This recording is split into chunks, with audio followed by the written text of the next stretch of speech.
Hi friends, சாப்பிடலாம் வாங்க. AJ சமையல் குறிப்பு. இப்போ பார்க்க போவது க்ரீன் மசாலா முட்டை குழம்பு.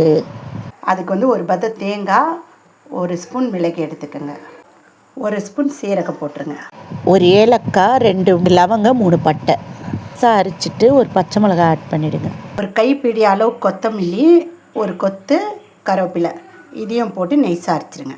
நெய்ஸாக அரைச்சிட்டு ஒரே ஒரு சின்ன வெங்காயம், ஒரு டேபிள் ஸ்பூன் இஞ்சி பூண்டு பேஸ்ட்டு போட்டு இதையும் அரைச்சிடுங்க. இல்லை, எந்த சைஸ் வெங்காயமோ அதே சைஸில் 2 தக்காளி, இதுவும் நெய்ஸாக அரைச்சிட்டு வந்துடலாம் வாங்க. வச்ச மசாலாலாம் இதில் கலந்துட்டு அளவுக்கு உப்பும், அரை ஸ்பூன் மஞ்சத்தூள் போட்டு 2 டேபிள் ஸ்பூன் ஆயில் ஆட் பண்ணி நல்லா கொதிக்க விடுங்க. இங்கே பாருங்கள் ஃப்ரெண்ட்ஸ், குழம்பு நல்லா கொதிச்சிடுச்சு. இப்போ நம்ம முட்டை ஆட் பண்ணிடலாம். இங்கே பாருங்கள் ஃப்ரெண்ட்ஸ், ஒரு முட்டையாக அப்படியே அலக்க ஆட் பண்ணிவிடுங்க.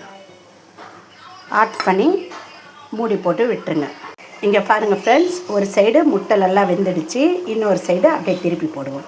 நான் 4 முட்டை தான் ஆட் பண்ணேன். நீங்கள் எவ்வளோ வேணும்னாலும் ஆட் பண்ணிக்கலாம், அதுக்கேற்ற மசாலாயை நீங்கள் போட்டுக்கலாம். இங்கே பாருங்கள் ஃப்ரெண்ட்ஸ், க்ரீன் மசாலா முட்டை குழம்பு ரெடி. ட்ரை பண்ணுங்கள், ஷேர் பண்ணுங்கள், கமெண்ட் பண்ணுங்கள், மறக்காமல் சப்ஸ்கிரைப் பண்ணுங்கள் ஃப்ரெண்ட். ஸ்டவ்வோடு சமைச்சு லவ்வோடு பரிமாறுங்கள்.